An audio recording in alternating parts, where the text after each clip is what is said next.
Hello, my name is Dennis Lynch, and this is the final project presentation for my semester project as part of the OMSCS Educational Technology Fall 2017 semester. Today I will be showcasing the work done this semester to enhance the chatbot developed by Eric Gregori in the summer 2017 session. I'll start by briefly showcasing Gregori's bot, highlighting key differences between his bot and my goals. Next, I will provide a similar showcase of my work, emphasizing my additions whenever possible. Finally, I will briefly touch on future work that I believe will enhance the agent even further, leveraging the research I had previously conducted in the semester to inform my project design. So, first we're going to take a brief look at Eric Gregori's bot to understand where I started at with my work this semester. So Eric Gregori's bot is a very simple question and answer bot. So say I want to ask a question that has to do with a particular OMSCS topic to the advisor bot. This topic, for example, could be GRE. So I hit submit, and we can see here that we've gotten a response, as well as additional metadata about that response from the agent, including user input, the intent of the conversation, and the confidence score associated with that intent, which we'll discuss a bit further in a moment. Now, let's say I have a different question about admissions this time. When I ask the question, we can see that we have a different response tailored to the intent of the conversation. The user input is admissions, the intent is admission, and the confidence score is 1.0 again. Now let's go back and ask a different question about GRE, or ask another question about GRE. When we ask that question, we see that the response we received is the same as the response we received previously when we last asked about the GRE. We'll also see that the user input is shown again, and the intent and confidence score in that intent are the same. So what we can gather from this are a few key features. First, Eric Gregori's bot is a simple question and answer bot. You ask a question and you get a single pre-prepared response for that question. You'll also notice the lack of variety in the responses to questions. When I asked about GRE here, I got the same response as when I asked about GRE here. That is because the architecture that was used in Eric Gregori's bot mapped intent derived by the API.ai library to specific responses. Now, API.ai, now known as Dialogflow, does allow for multiple responses to be used when deriving a specific intent. However, for the purposes of Eric's bot, it did not appear as though this was the case. There was a simple one-to-one mapping between intent and response based on the lexicon file provided with Eric Gregori's work. So this architecture itself doesn't really allow for reflection, it doesn't really allow for modifications to be made, and it doesn't really allow for the user or the agent to change what they're doing. Say if I asked a GRE question one day and got a specific response, I might not be able to get a different question a different day. If I put user input there and I get the intent, I'm always going to get the same response from the agent, as opposed to getting different responses based on other contextual information about conversations I've had with the agents. And so this simple, effective but simple architecture doesn't really allow or promote the use of metacognition by users, by agents, or have an underlying data storage structure to actually promote a more malleable knowledge representation. So now let's go and take a look at my project for this semester. Now I'm first going to run a simple loading script to clear out the database so we have a fresh foundation to work from. I've also developed a script to allow us to see what the intent table in my MongoDB database looks like. And here we can see we have the intent of GRE that is mapped to 3 separate responses. So already we can see that there's variety in how the user might be able to interact with the agent. These weight sections also map the likelihood of an answer being picked, which we'll discuss more later. So I ask a question about the GRE, and you'll see that the response is different. We still get our textual response, while the GRE is traditionally used to gain admission to most graduate programs, and so on and so on. We can also see the user input, intent, and confidence scores again. But you'll also notice that there's a new feedback prompt down here that has a accuracy score, an understandability score, and an effectiveness score. It also includes a written feedback portion that's designed to prompt reflection on the part of the user. So once we've put in this feedback in here, which is a slightly separate interaction from the way Eric's bot worked, we can see that the feedback has been accepted by the agent, and that feedback is now going to be stored in the database. And we can see here that the weight of the response that we received has gone up because we graded that response as favorable. We thought that that was an effective response to have. Now, because it has a higher weight than the other two responses, using a random uniform distribution, that response is more likely to be chosen than the other two responses the next time someone asks a question about the GRE. Now, we can also see what the feedback database looks like for the user. So I also developed a script to be able to look at some sample feedback and see what is being stored in here. So you'll notice that we have a lot of different types of feedback, some of them with scores, some of them without scores. All of them map the previous response, the response that the agent gave to promote the feedback, as well as accuracy, effectiveness, and understandability scores for newer pieces of information. But here we can see that we've got individual feedback, we have intent, and we can clearly demonstrate what the user was thinking with the written feedback, and then in other cases, how the user graded a response. So now let's go back and with our new information in the database, let's ask another question about the GRE. Now you'll see here, because of that higher weight for a particular response, we got the same response. And let's say this was the perfect response and it perfectly resonated with us. So we give it 10 out of 10 across the board, a perfect score. And we have some more written feedback to provide some more context for future use. Now, if we go back to our database script again, we'll be able to see how the weight of that response has actually gone up in time.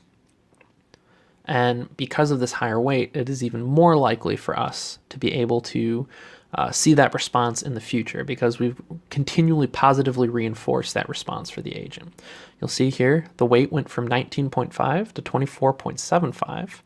It's the same response we've gotten the past two times. And so when we enter GRE again, it's most likely that's going to be the response we get, which it is. So let's say this time that didn't answer our questions. We thought it wasn't a particularly useful response for us to have. And so we want to negatively grade that so that the agent learns not to give that response as frequently anymore. And so we put 1 out of 10 for all three scores. And we put some negative feedback in the written feedback, promoting that reflection on our part. And now we can see that the weight is lower for that particular response.